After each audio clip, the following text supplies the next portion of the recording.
Olá amigos, tudo bem?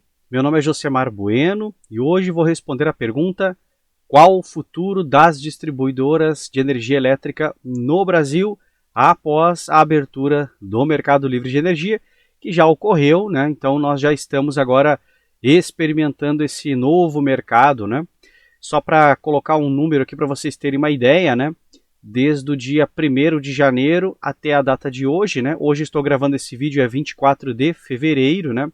Então nós já ultrapassamos a marca de 16,7 mil migrações na forma de representação varejista, né? No total, digamos, né?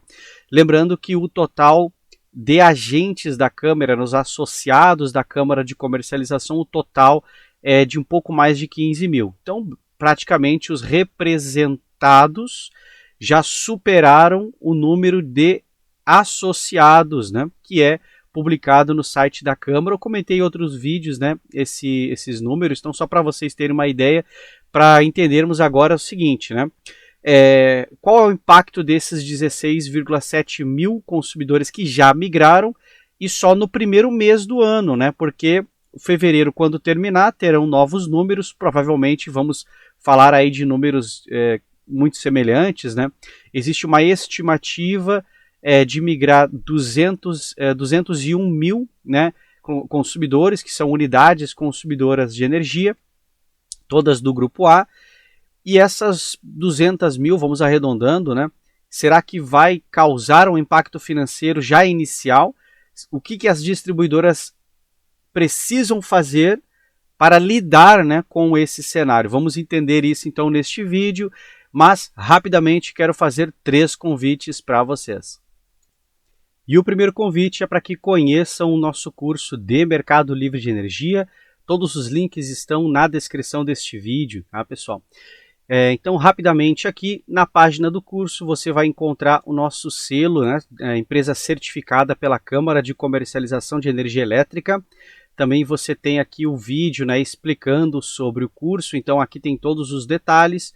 E rapidamente aqui, só para você ter uma ideia, quando você adquire o curso, você está adquirindo 32 horas de videoaulas, mais 30 horas de materiais extras, então são 62 horas de videoaulas. Então você imediatamente já pode começar os seus estudos. E para tirar as dúvidas, teremos então 42 horas de encontros online ao vivo, aos sábados, que já iniciaram no dia 17 de fevereiro, mas você pode participar porque se repetem até o último sábado, que será o dia 23 de novembro de 2024, ou seja, adquirindo o curso, você pode participar de todos os sábados do ano, lembrando que são sábados alternados, então sábado sim, sábado não, né, de acordo com o nosso cronograma.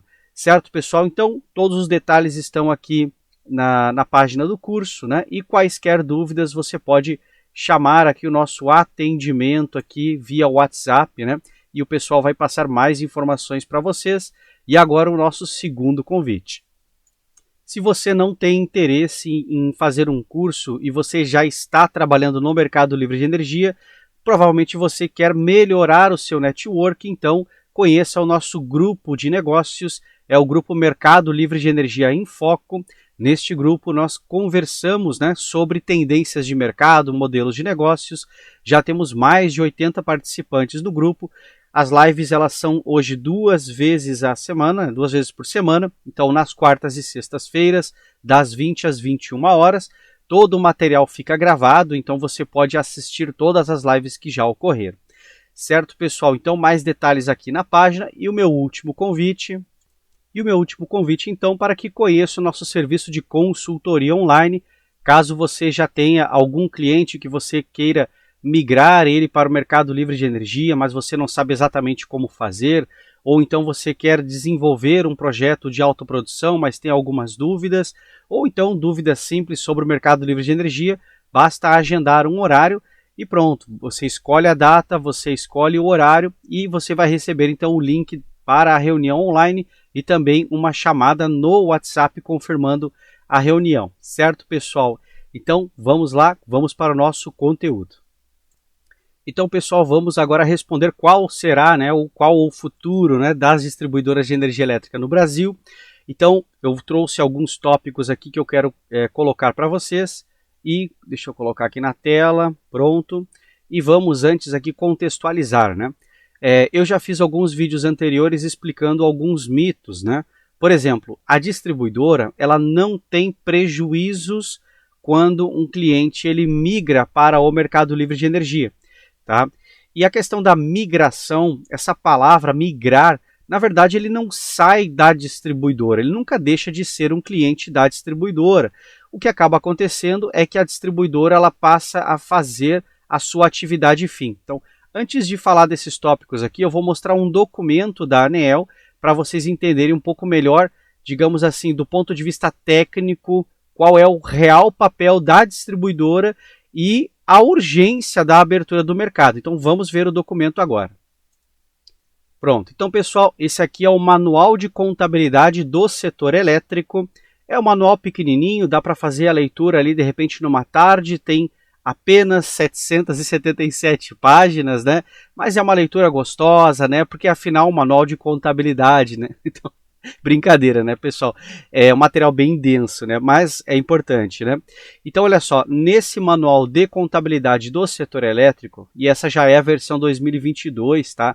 Porque ele foi atualizado agora, né? Por muito tempo ficou a versão de 2015, né?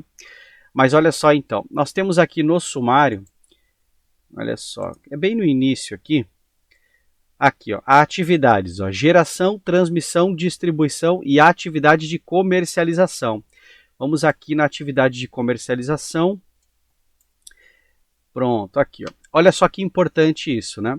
A atividade de comercialização é exclusiva das geradoras, né? Olha só, que realizam revenda de garantia física de terceiros, vistos que as comercializadoras atualmente não são alcançadas pelo Manual de Contabilidade do Setor Elétrico, né? Então, aqui ele já explica o que é de fato a comercialização da energia, como que funciona, né? Mas a parte que eu quero mostrar para vocês não é exatamente aqui, é um pouco mais abaixo e diz o seguinte, ó, as distribuidoras, né? Então, olha só, as distribuidoras, quando entregam a energia aos seus consumidores, estão exercendo a sua atividade finalística, a de distribuição de energia elétrica. E olha só, não devendo utilizar a atividade de comercialização. Então, uma distribuidora de energia, ela não pode, né, não deve, né, utilizar a atividade de comercialização de energia. E aí que agora nós vamos entender um pouquinho sobre os impactos. Então agora vamos voltar lá para a nossa telinha com os tópicos. Bom, então pessoal, veja, a distribuidora de energia, ela dentro de toda a estrutura tarifária, dentro de toda a contabilidade do setor elétrico, né, toda a forma de trabalhar, a função dela desde sempre, né, foi de distribuidora de energia, ou seja, é como se fosse a estrada, né, e a energia fossem, por exemplo, as atividades que aquela estrada proporciona. Então, por exemplo, quando vamos supor que você compra um caminhão de melancias, né? Eu gosto de usar essa analogia porque eu acho que dá para entender bem o contexto aqui. Então veja, você vai assinar um contrato com o vendedor da melancia, né? Então o vendedor de melancia seria análogo, né, ao vendedor de energia. E o consumidor de melancia é o consumidor de energia, né? Então você assinou um contrato com o vendedor de melancia. Como é que ele vai levar a melancia para você? Ele vai contratar um serviço de frete, né? E quem é que vai pagar o frete? Se ele incluir no preço, tudo bem, mas não é assim que o setor elétrico funciona. Você paga a energia e você paga separado pelo transporte. Então, o vendedor de melancias vendeu a melancia dele, ele vai chamar o serviço de transporte, vai vir o caminhãozinho, o caminhão vai pegar todas as melancias e vai levar para você. Quando a melancia chega para você, você paga o frete, né, para o serviço de transporte e você já pagou a energia. Ah, mas e se eu não consumir toda a energia? Se eu não consumir todas as melancias? O problema é seu. Você que modulou errado, você que sazonalizou errado, né? Então, no mercado livre de energia, você tem a responsabilidade de fazer a gestão sobre o volume de energia. Você precisa fazer a gestão sobre o que você está comprando. Você tira a responsabilidade da distribuidora de energia. Mas da forma que é hoje, o que acaba acontecendo é que você coloca mais risco, mais atividades, né, paralelas que não são o core business da distribuidora. E então, com a abertura do mercado livre de energia, o que eu separei aqui de tópicos que eu acredito que são os mais importantes, né, que as distribuidoras elas obrigatoriamente vão precisar fazer para de fato aí se adaptar a essa abertura e poder voltar a fazer a sua atividade finalística, né, a sua atividade correta de acordo com o manual de contabilidade do setor elétrico, né? Então vamos lá. Aqui diz o seguinte, ó, ajustar fluxos financeiros das atividades de fio e energia para a adequada remuneração de novos serviços. Por que eu coloquei isso aqui? Porque a distribuidora ela vai parar de depender daquele valor do preço de repasse da energia. Hoje a distribuidora ela tem uma receita requerida que tem uma forma um pouco diferente. Eu vou mostrar para vocês de novo lá no documento da ANEEL. A gente vai ter que fazer esse ping-pong aqui, porque se eu não mostrar os documentos, parece que é opinião minha, né? Mas não, estou falando de matemática aplicada aqui, né? Então vamos lá. Pronto, então estamos aqui no site da ANEEL, né? Então a ANEEL, vamos aqui ó, no módulo 2, submódulo 2.1, e vamos olhar esse documento aqui, 2.3c, que é o vigente, né? Pronto, então estou aqui, ó, revisão tarifária periódica das concessionárias, versão 2.3c. E aí nós temos aqui no início, ó, aqui, ó, composição da receita, né? A receita requerida é composta pelas somas da parcela A mais a parcela B. Então a receita requerida é quanto em dinheiro que a distribuidora precisa receber para que ela tenha saúde financeira para pagar por toda a operação e garantir o lucro, né, dos acionistas, uma vez que eles estão atendendo as contrapartidas, né? Eles abriram a empresa, eles assumiram a concessão, cumpriram todas as responsabilidades, então agora eles precisam ser remunerados, né? Então a lógica é, parcela A, veja, é o custo da energia, mais o custo da transmissão ou conexão com outras distribuidoras e os encargos setoriais. Então a distribuidora, olha só que loucura isso. O custo da energia, se você abrir o mercado livre de energia, ele desaparece. O custo com outras transmissoras, né? Esse continua porque é uma espécie de pedágio, né? Uma espécie de custo por se conectar com outras redes.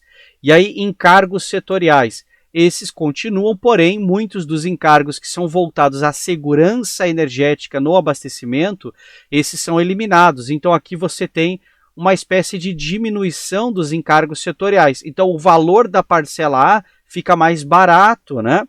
E aí vamos lá, vamos olhar o que acontece com o resto aqui.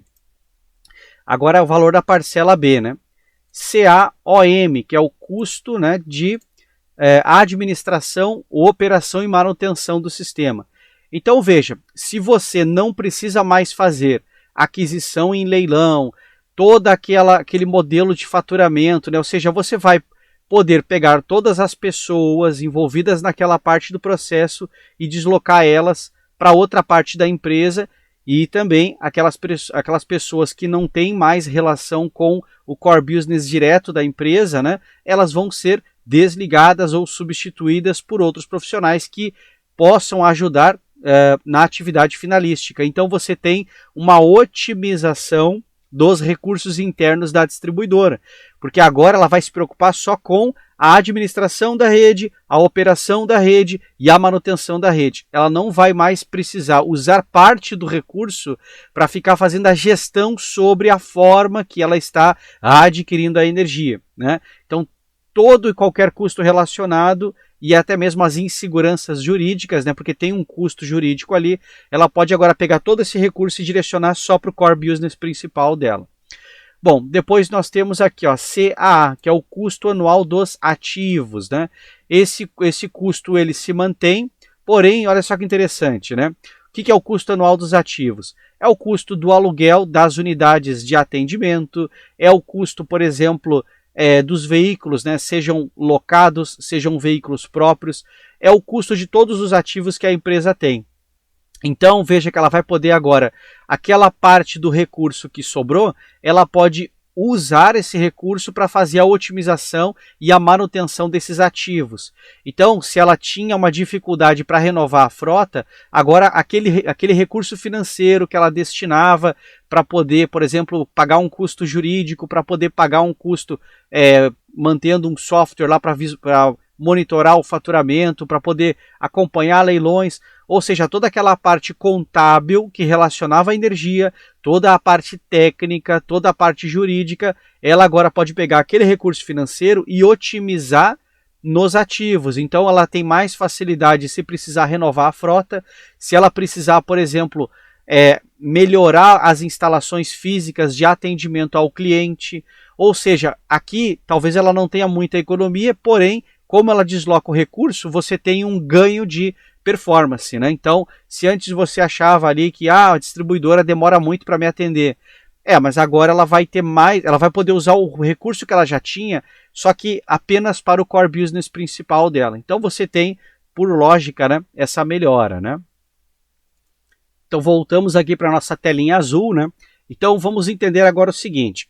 Primeiro, a distribuidora ela vai poder pegar todo o dinheiro que ela ganha trabalhando e utilizar apenas na atividade finalística dela. A parte da energia fica descentralizada, cada um negocia os seus contratos, aí entra o comercializador varejista. E veja, todo mundo ganha, porque o consumidor vai pagar mais barato, né? Por que ele vai pagar mais barato? Porque toda a parte de riscos que a distribuidora tinha e a ineficiência na gestão dos recursos agora é descentralizado, cada um procura o seu. Então cada um faz da forma que acha mais correto. Então se você quer economizar, você vai gerir o risco. Por exemplo, eu quero comprar energia mais barata. Faz uma operação então que tem um head de compra, procura um gestor de energia, ou seja, você não vai mais ter aquele serviço padrão, né, de qualidade mínima que paga aqui essa tarifa bem cara e eu vou garantir que você não fica sem energia. Não, eu quero pagar barato. Então você vai procurar, você vai causar o próprio resultado. E é por isso que você vai pagar mais barato, porque você vai procurar no mercado. E como o mercado é livre, se os preços sobem muito, você pensa, então vou começar a vender energia, certo? Afinal, o mercado agora é livre. Se eu acho que está caro, eu posso vender energia. E aí você, né, ou seja, é lei de oferta e procura. Né? Então o equilíbrio do mercado acaba no preço que todo mundo aceita. O preço que você aceita comprar, o preço que o outro aceita vender. Esse é o equilíbrio natural de mercado quando você tira essa regulação excessiva, quando você tira esse peso, digamos assim, né? Da ineficiência de tentar generalizar, centralizar tudo, né? A centralização ela funciona para pequenos blocos, né? Por exemplo, você tem um grande condomínio. Se você tem um síndico, provavelmente você vai ter ali conflitos no condomínio, probleminhas do dia a dia no condomínio. Agora, se você tem um grande condomínio e você fraciona, e você tem o síndico do condomínio sul, síndico do condomínio norte. Se tiver um problema no condomínio norte, não vai afetar o sul, não vai afetar o condomínio leste, não vai afetar o condomínio oeste. Ou seja, você descentralizou a administração do condomínio. Por quê? Porque o condomínio estava muito grande e não estava mais funcionando, né? Ou seja, já você não conseguia um modelo de administração que atendia à necessidade de todo mundo. Então a descentralização é natural. Quando o mercado vai ficando muito grande, ele vai quebrando em pedaços e vai se autoajustando, causando uma resiliência natural. Próximo ponto, foco na atividade fio, core business das distribuidoras e monopólio natural.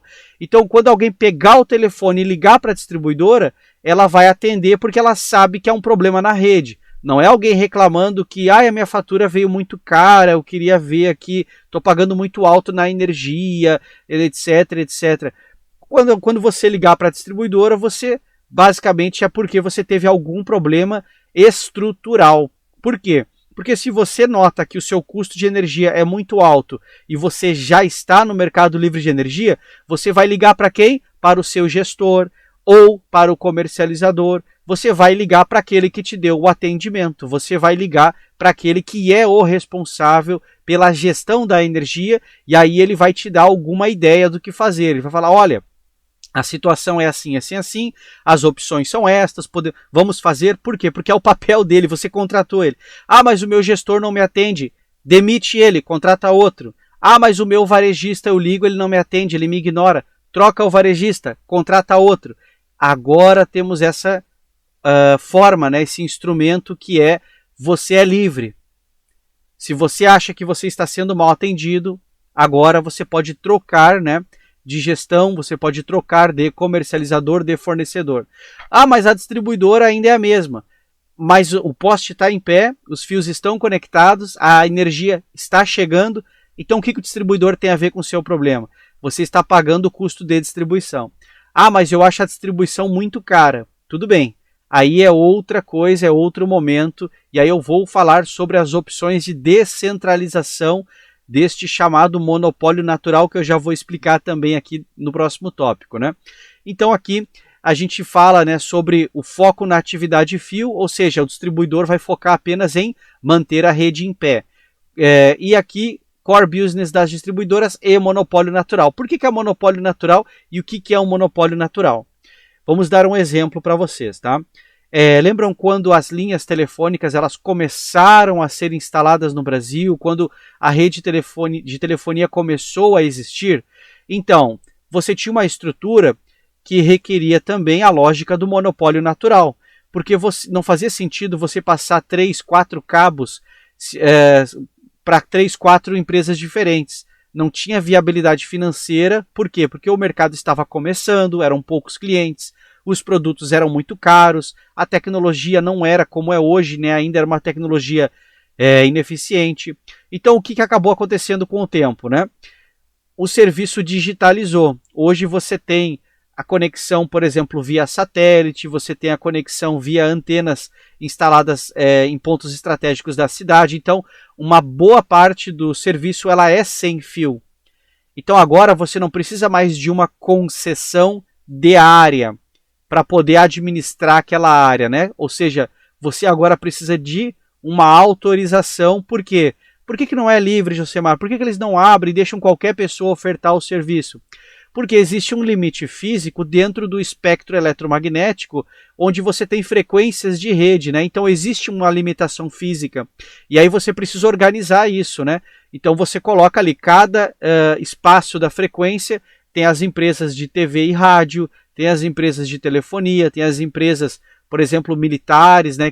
Empresas não, né? São serviços militares, né, de comunicação específica do serviço militar. Então você tem bandas de frequência e você precisa então manter aquilo funcionando. Então existe uma lógica hoje de autorização para trabalhar, né? Então hoje você tem, por exemplo, a Vivo compete com a Claro, compete com a TIM na mesma área.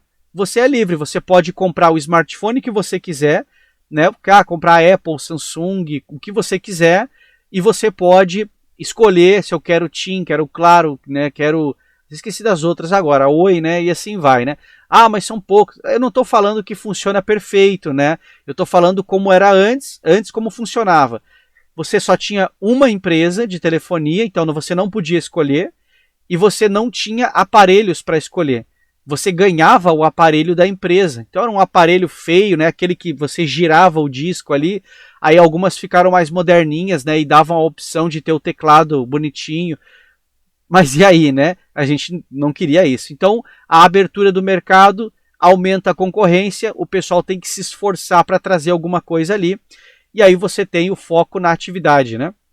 Na atividade principal. Aumento proporcional da inadimplência, né? Então, por que eu coloquei esse tópico aqui? Ah, Josemar, mas como que nós teremos um aumento da inadimplência, né? As distribuidoras, elas vão não receber os pagamentos? Como que isso vai funcionar, né? O que acaba acontecendo, pessoal, é o seguinte, ó. Quem são os primeiros clientes a migrar? Vamos olhar para a história, né? Lá em 1994, início do Plano Real, início da reestruturação do setor elétrico. Em 1995 nasce então os dois mercados, né? Mercado livre de energia e o mercado regulado, né? Os primeiros a entrar foram as grandes empresas. Grandes empresas, elas mantêm as contas, né, pagas, porque como é que você não vai pagar, por exemplo, a conta de energia da sua empresa? Aí vem a distribuidora, corta a energia, sua empresa parou e aí você quebra, né? Então a conta de energia é fundamental, né? Então a prioridade dos pagamentos acaba que a energia fica lá no topo, né? E aí você vai diminuindo isso. Quando você chega na abertura do mercado total, quais são os últimos clientes a sair, né? São aqueles que não têm tanto interesse assim na energia, como, por exemplo, a pessoa que é subsidiada. Ela aproveita o subsídio até o final, seja qual for o subsídio. Por exemplo, vamos pegar um exemplo simples aqui. O rural irrigante. Existe um subsídio que pode chegar ao horário reservado até um desconto de 92% sobre a tarifa da energia, né? Aí tem uma regra específica para isso. Mas se ele é subsidiado em 92%, ele vai aguardar, então, esse subsídio encerrar para depois, então, procurar migrar para o mercado livre de energia. Então, esse é um perfil de cliente que ele não teria, assim, uma espécie de iniciativa própria, né? Uma vontade, assim, de, eu vou migrar. Porque ele não tem ganho financeiro com isso, não tem lógica financeira. O subsídio, ele incentiva, na verdade, a permanecer do jeito que está. A lógica do subsídio é essa, né? Ou, por exemplo, consumidores que estão numa situação social um pouco mais sensível, né? Então eles são subsidiados, pagam a taxa mínima para a distribuidora. Essas pessoas, elas estão preocupadas assim com o dia a dia, né? Em ter o que comer, em poder resolver os problemas emergenciais, né? Ou seja, elas não estão nem acompanhando o que é a abertura do mercado. Então, o mercado ele vai abrindo, e os últimos que vão ficando são aqueles consumidores que não têm, digamos assim, uma certa urgência no setor elétrico. Então, desse grupo que vai sobrando, proporcionalmente, alguns desses consumidores, eles têm um potencial maior de ficar inadimplente. Porque, por exemplo, se ele precisa escolher entre comprar um remédio ou pagar a conta de energia, ele vai escolher comprar o remédio, né? Se ele precisa escolher entre comprar a comida no supermercado para poder garantir ali pelo menos 1 ou 2 semanas, né, de feijão, arroz, pelo menos o básico, né? E ele precisa escolher, ou ele compra a comida no supermercado ou ele paga a conta de energia. Ele vai precisar comprar a comida, né? Então, estamos falando aqui de um fluxo onde os primeiros a sair têm um potencial financeiro mais estável e mais voltado ao setor elétrico, e os últimos a sair são aqueles mais sensíveis, ou então eles não têm incentivo para sair, eles estão esperando de fato acabar o incentivo, né? E aí vocês sabem que isso é sensível, é um tema que ele é social, é um tema que ele é complexo, né? Não é fácil chegar numa solução, né? Quem diz que é fácil aí, olha, tem que parar para pensar um pouco, né? As coisas não são fáceis no mundo real, né? Bom, aí temos ali, né, uma metodologia tarifária para lidar com o regime de abertura de mercado e de inserção de recursos energéticos distribuídos. Por quê? A abertura do mercado, ela causa a descentralização de praticamente todo o mercado. Então, antes os geradores eram mais centralizados, agora são mais descentralizados. Qual o problema para a distribuidora? A rede dela precisa ser melhor estratificada, ou seja, reformulada, para poder fazer o espraiamento da energia, ou seja, o fluxo de potência precisa ser bem definido, né? Precisa ser bem, vamos dizer assim, otimizado, né? Você tem que ter ponto.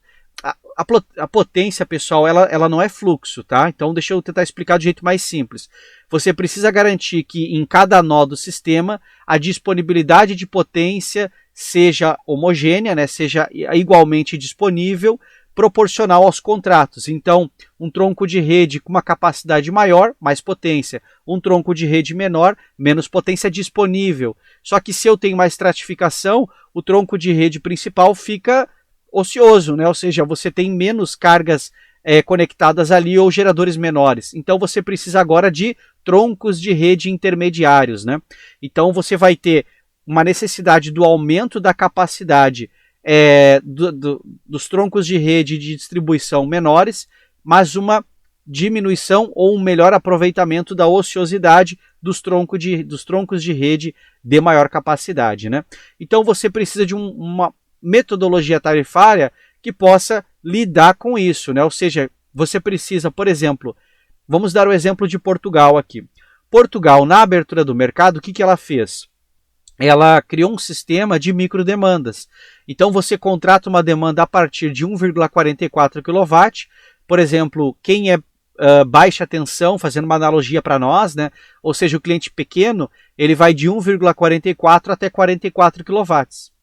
Depois já começa o cliente que é um pouco maior.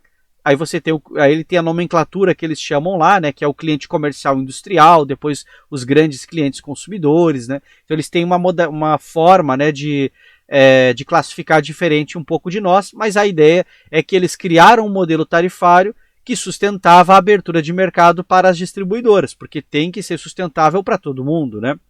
Bom, e aí nós temos evitar novos legados, né? O que é novos legados? São compromissos com a aquisição da energia, porque você está se comprometendo a comprar a energia, mas o compromisso de distribuição é complicado, porque o cliente ele pode migrar para o mercado livre de energia. Então você talvez compre um volume de energia que a distribuidora compre um volume de energia que talvez ela não consiga distribuir, porque justamente os consumidores estão indo embora. Então você tem que ajustar, né? Se você tem um fluxo de consumidores indo embora, você tem que evitar novos contratos, aproveitar os já existentes e ajustar os montantes.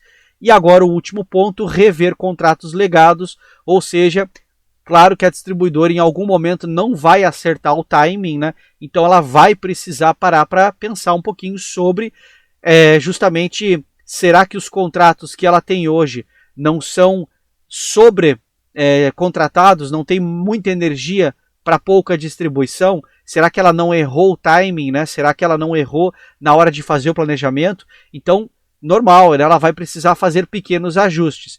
Então, o futuro das distribuidoras é se tornar apenas distribuidoras de energia e promover a abertura do mercado, uma vez que faz sentido financeiro para todos, né? E lembrando que teremos aí alguns momentos futuros, como as micro-redes de energia chegando, né? Afinal, existe um planejamento para eles chamam de RED, né? Que seria recursos energéticos distribuídos, né? Então existe um primeiro passo, né? Que seria a descentralização a descentralização da geração de energia. Depois nós temos a descentralização do armazenamento de energia e logo na sequência a descentralização na distribuição da energia. E como é que a gente faz isso? Através das micro-redes, né, que já é previsto na Lei 14.300, por exemplo. E aí nós temos o próximo passo, que é a digitalização da energia elétrica, né? Ou seja, nós teremos ali uma descentralização das negociações e da forma como nós vamos lidar com os serviços de distribuição e também com os serviços de geração de energia e com os prestadores de serviço, por exemplo, gestores, né? Toda a cadeia de energia vai se abrir e teremos ali vários mercados dentro do setor elétrico, ou seja, teremos ali um equilíbrio natural de mercado e estaremos em sintonia com o que acontece com o restante do mundo, né? E é isso, pessoal. Então, terminamos o vídeo e antes de me despedir, vou deixar mais 3 convites para vocês. E o primeiro convite para que conheçam o nosso curso de Mercado Livre de Energia. O segundo convite é para que conheçam o nosso grupo de negócios, o Mercado Livre de Energia em Foco, né, que são reuniões, né, são videoconferências em grupo, né? E também o nosso serviço de consultoria, caso você precise resolver algum problema, precise de uma instrução ou algum apoio, né? Então temos um serviço de consultoria online, você agenda uma reunião, agora temos horários todos os dias, eu aumentei o tamanho da minha agenda, o pessoal reclamava, Josemar, mas os próximos horários são muito distantes, né? Pessoal, a agenda agora começa às 6 da manhã e termina às 23 horas, né? Então, é o máximo que eu posso fazer, né? Porque senão eu não vou nem mais dormir, né? Então é isso, pessoal. Então, um grande abraço e até o nosso próximo vídeo. Vamos lá!